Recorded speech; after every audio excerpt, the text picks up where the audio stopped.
അപ്പോൾ വിഷുവിന് മുൻപ് താമസിക്കാനുള്ള സൗകര്യം ഒരുക്കണമെന്നും പറഞ്ഞു. നമസ്കാരം. വയനാട്ടിലെ ദുരന്തബാധിതരെ പിണറായി വിജയൻ ശരിക്കും ഈ വിഷുവിന് കണി കാണിച്ചു. പിള്ളേച്ചനെ പിള്ളേര് കണി കാണിച്ച പോലെ ഒരു കണി. ഭാഗ്യം, വീട് ചോദിച്ചവന്മാർക്ക് പിന്നാമ്പുറമല്ലേ ഞങ്ങൾ കാണിച്ചു കൊടുത്തുള്ളൂ, ഉമ്മറം കാണിച്ചില്ലല്ലോ. പിണറായി വിജയൻ കണിവെള്ളരിയും തേങ്ങാമുറിയും കിണ്ടിയും വെച്ച് ഉരുളി നിറച്ച വിഭവങ്ങളും സ്വർണവും കസവും കണ്ണാടിയുമെല്ലാം കണ്ട് ഗംഭീരമായി വിഷുക്കണി കണ്ടു. മകൾക്ക് മുതലാളിമാർ കൈനീട്ടം കൊടുക്കുന്നത് കൊണ്ട് ആ വഴിക്ക് ചെലവുകളൊന്നുമില്ല. എത്രയെത്ര മുതലാളിമാരായിരിക്കും കൈനീട്ടം GP ആയി അയച്ചു കൊടുത്തിട്ടുള്ളത്. ഇതൊക്കെ ഓർത്ത് പാവങ്ങൾക്ക് സന്തോഷിക്കാനേ കഴിയൂ. വിഷുനാളിൽ കൃഷ്ണവിഗ്രഹവും മയിൽപ്പീലിയും വെച്ച് ക്ലിഫ് ഹൗസിൽ പിണറായി വിജയൻ കണി കാണുമ്പോൾ വയനാട്ടിലെ ദുരന്തബാധിതർ മേലോട്ട് നോക്കിക്കിടന്ന് നക്ഷത്രക്കാൽ എണ്ണുകയാണ്. സർക്കാർ കൈമാറിയ 178 വീടുകൾ ഇനിയും താമസയോഗ്യമായിട്ടില്ല. ആശങ്ക അറിയിച്ചവർക്ക് 40 വീടുകൾ താമസയോഗ്യമായി എന്നാണ് ലഭിച്ച മറുപടി. ഇതിനിടെ വിഷുവിന് മുമ്പ് കയറിക്കിടക്കാൻ നിങ്ങൾക്ക് വീട് തരാമെന്നായിരുന്നു കാർന്നോരുടെ വലിയ വാഗ്ദാനം. ഇപ്പോൾ വീടുമില്ല, പണിയുമില്ല, വാടകയുമില്ല. പണിത വീടുകൾ പലതും വിള്ളൽ വീണ നിലയിലാണ്. മേലെ അവരിപ്പോൾ ഒന്ന് കുറച്ച് തുറന്നിട്ട് അതിൽ എന്തോ ഡൗട്ടൊക്കെ വെച്ചിട്ട് റെഡിയാക്കാൻ നോക്കിക്കണ. 787 കോടി കിട്ടിയതിൽ 135 കോടി മുടക്കി വീട് പണിഞ്ഞു. ബാക്കി കാശെവിടെയെന്ന് ചോദിച്ചാൽ കോൺഗ്രസ്സുകാരെ ശവം തൂക്കികളെന്ന് വിളിക്കും. പിണറായി വിജയൻ്റെ തലയെഴുന്നള്ളിച്ച് തിടമ്പേറ്റി നിർത്തിയ വലിയ ഫ്ലെക്സ് ബോർഡുകൾ ഇളക്കിയെടുത്ത് ചൂരൽമലയിലെ വീടുകൾക്ക് മുകളിൽ വയ്ക്കണം, അല്ലെങ്കിൽ ചോരും. ഐമനം സിദ്ധാർത്ഥൻ കോഴിക്കോടിൻ്റെ മണ്ടയ്ക്കിട്ട് ചോർച്ച മാറ്റിയതുപോലെ. വീടുകൾക്കുണ്ടായ വിള്ളൽ സ്വാഭാവികമാണെന്നാണ് പിണറായി വിജയൻ്റെ ഉഡായിപ്പ് നിർമ്മാണ കമ്പനിയായ ഊരാളുങ്കൽ പറയുന്നത്. ആരും ആശങ്കപ്പെടേണ്ടതില്ല. എല്ലാ വീടുകൾക്കും 2 വീതം ഫ്ലെക്സ് ബോർഡുകൾ കൊടുക്കാമെന്നാണ് ഊരാളുങ്കൽ സൊസൈറ്റിക്കാർ പറയുന്നത്. ഇങ്ങനെയൊക്കെ വലിപ്പിച്ചു കൊടുക്കാൻ LDF അല്ലാതെ മറ്റാരുണ്ട്? വീട് പണി പൂർത്തിയായിട്ടില്ലെന്നും പണിത വീടിന് വിള്ളൽ വീണെന്നും പറയുമ്പോൾ കമ്മിക്കീടങ്ങൾ പറയുന്ന മറുപടിയാണ് രസം. കർണാടകയിൽ കോൺഗ്രസ് സർക്കാർ വീടുകൾ പൊളിച്ചു കളഞ്ഞില്ലേ? അതെ, ഈ കർണാടക സർക്കാരാണ് പിണറായി വിജയൻ്റെ ദുരിതാശ്വാസ നിധിയിലേക്ക് 2 കോടി സംഭാവന ചെയ്തത്. ജനത്തിൻ്റെ പോക്കറ്റ് വലിച്ചു കീറി കൗബീനം വരെ അഴിച്ചു കുടഞ്ഞ് കാശ് പിടുങ്ങിയ പിണറായി പിരിവുകാരൻ ആ കിട്ടിയ കാശെല്ലാം ഏത്താപ്പിലാണ് ഒളിപ്പിച്ചു വെച്ചത്. തെരഞ്ഞെടുപ്പ് മുമ്പിൽ കണ്ട് ഒരു വലിയ ആഘോഷം നടത്തി തെർമോക്കോളിൽ ഉണ്ടാക്കിയ ഒരു താക്കോലും പിണറായി വിജയൻ നീട്ടിക്കൊടുത്തു. അതിൻ്റെ ഒരു ആഘോഷം എന്തുവായിരുന്നു? പിണറായി തെങ്ങുംപറമ്പ് വിറ്റ് കിട്ടിയ കാശുകൊണ്ട് കുറേ വീടുകൾ പാവങ്ങൾക്ക് നിർമ്മിച്ചു നൽകിയ പോലെയായിരുന്നു കമ്മികളുടെ തള്ളിമറിക്കൽ. ജനങ്ങൾ അവിടേക്ക് പ്രവഹിക്കുകയായിരുന്നു. പക്ഷേ കമ്മികളല്ലാത്തവരെല്ലാം കണ്ടത് പൂർത്തിയാകാത്ത വീടുകളാണ്. കിട്ടിയ താക്കോൽ ഏത് ദ്വാരത്തിലിട്ട് കതക് തുറക്കും? ഇങ്ങനെ മനുഷ്യനെ പറ്റിച്ച് ജീവിതം ധന്യമാക്കുന്ന ഒരു വലിപ്പീര് മുഖ്യൻ വേറെ ഏത് നാട്ടിലുണ്ട്? ചോരുന്ന വീട് തന്ന് പറ്റിക്കാൻ LDF അല്ലാതെ വേറെ ആരുണ്ട്?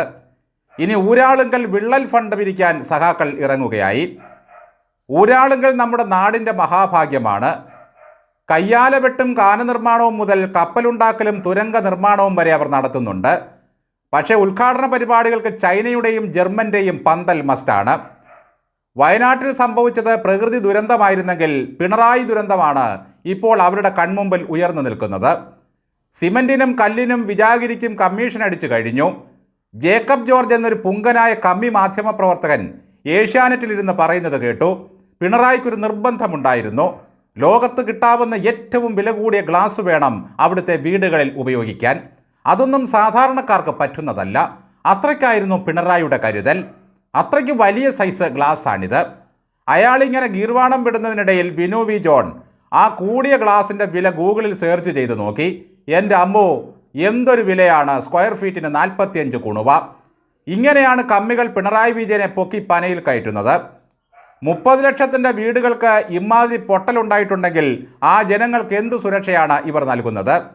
ഇനിയിപ്പോൾ ഈ കള്ള കമ്പനി വീടുകൾ പണിത് നൽകുമോ? സമയബന്ധിതമായി. പ്രതിപക്ഷത്തിരിക്കുമ്പോൾ ഒരു മാർച്ചുണ്ട് CPMകാർ ചൂരൽമലയിലേക്ക്. പാവങ്ങൾക്ക് എന്തുകൊണ്ട് വീട് കൊടുത്തില്ല എന്ന് ചോദിച്ചുകൊണ്ട്. ശബരിമലയിൽ നടന്ന അമ്പലക്കൊള്ളയേക്കാൾ ഭീകരമായൊരു കൊള്ളയാണ് പിണറായി സർക്കാർ ദുരന്തത്തിൻ്റെ മറവിൽ വയനാട്ടിൽ ചെയ്തു കൂട്ടിയത്. വെറുതെയാണോ ദുരിതാശ്വാസ നിധി തുറന്നു വെച്ച് പിണറായി കരുണയൊഴുകുന്ന മുഖവുമായി മാനവികതയെപ്പറ്റി പറഞ്ഞത്? പ്രളയം വന്നാൽ പുള്ളിക്കാരൻ ചുണ്ടു നുണയും, കോവിഡ് വന്നാൽ ചുണ്ടു നുണയും, ഉരുൾപൊട്ടലുണ്ടായാലും ചുണ്ടു നുണയും. എല്ലാം തനിക്കും പാർട്ടിക്കും നുണയാനാണല്ലോ എന്ന ചിന്തയിലാണ്. മറ്റൊരിക്കലും കാണാത്ത കരുണയാണ് ആ മുഖത്തപ്പോൾ. കരുതലിനെപ്പറ്റിയും ചരാചരങ്ങളുടെ രക്ഷയെപ്പറ്റിയും പറയും. നേര് പറയുന്ന ദേശാഭിമാനി പുതിയൊരു ക്യാപ്സൂളുമായി ഇറങ്ങിയിട്ടുണ്ട്.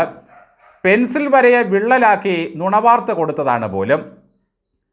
ടെറസിൽ ഡിസൈൻ ചെയ്യാനായി ചിത്രകാരൻ പെൻസിൽ കൊണ്ട് വരച്ചിട്ടതാണ് പോലും. പിന്നെ എന്തിനാണ് കമ്മികളെ ആ വരയിൽ സിമൻറ്റ് കലക്കി ഒഴിച്ചത്? ഹേ, അത് ഹരിതഗ്രഹ വാതകങ്ങളെ പുറത്തു കളയാനുള്ള ആർക്കിടെക്ട് വൈഭവമാണ്. കക്കാനുള്ളതിൻ്റെ അങ്ങേ അറ്റം കട്ടു. ഭരണം പോകുന്നതോടെ PVC പൈപ്പിൻ്റെ അറ്റത്ത് ചുവന്ന കോണകം ഫിറ്റ് ചെയ്ത് ഇറങ്ങുകയായി. പാവങ്ങളെപ്പറ്റിയേ പിന്നെ ചിന്തയുള്ളൂ. അഴിമതിക്കെതിരെ നിരന്തരം പോരാടും.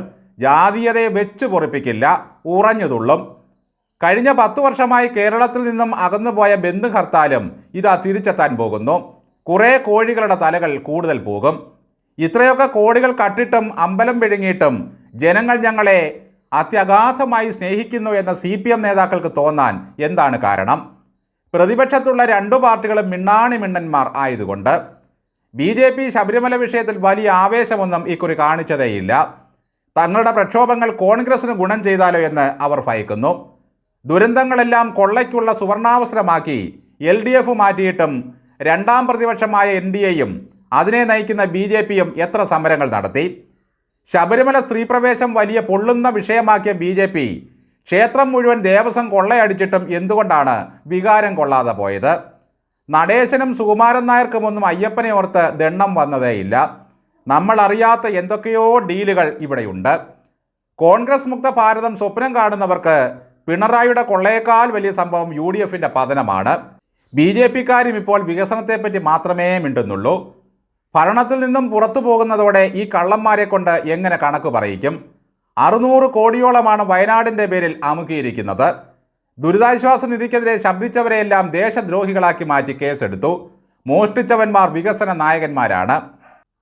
വോട്ടെടുപ്പ് കഴിഞ്ഞതോടെ പാതി വഴിക്ക് ഉദ്ഘാടനം ചെയ്ത എല്ലാ പദ്ധതികളുടെയും നിർമ്മാണം നിലച്ചു. സന്നദ്ധ സംഘടനകൾ വെച്ചുകൊടുത്ത വീടാണെങ്കിൽ അവരോട് ചെന്ന് നമുക്ക് പരാതി പറയാം, നാണം കെടുത്താം. ഇതിൽ ആരോട് പോയി പരാതി പറയും? സർക്കാരിനെ എങ്ങനെ നാണം കെടുത്തും? AKG സെൻറ്ററിന് മുമ്പിൽ ചെന്ന് പരാതി പറയാൻ പറ്റുന്നതാണോ? പിണറായിയോട് സങ്കടം പറയാൻ ചെന്നാൽ നിൻ്റെ വീട്ടിൽ പോയി പറയാൻ പറഞ്ഞ് ആട്ടി ഓടിക്കും. ചുരുക്കത്തിൽ വയനാട്ടിലെ പാവങ്ങൾക്ക് വീട്ടിൽ പോയി പറയാൻ ഒരു വീടില്ല. വിഷുവിന് മുമ്പേ വീട് തരുമെന്നേ പിണറായി പറഞ്ഞിരുന്നുള്ളൂ. പിണറായി യശ്മാൻ്റെ ജീവിതത്തിൽ ഇനി എത്രയെത്ര വിഷുക്കൾ ബാക്കി കിടക്കുന്നു. എന്തായാലും മുഖ്യമന്ത്രിയായിട്ടിരിക്കെയുള്ള ഒടുക്കത്തെ കണികാണൽ കഴിഞ്ഞു.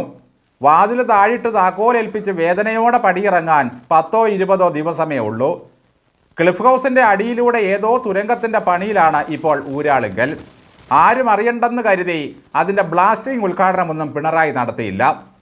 പാവപ്പെട്ട മനുഷ്യരുടെ കണ്ണീരാൽ തിരയടിക്കുന്ന ഒരു കടലുണ്ട് പിണറായി നിങ്ങളുടെ പിന്നാലെ. ഏത് ഗുഹയിലൂടെ ഒളിച്ചോടിയാലും ആ കടൽ തിര നിങ്ങളെ തേടി വരും.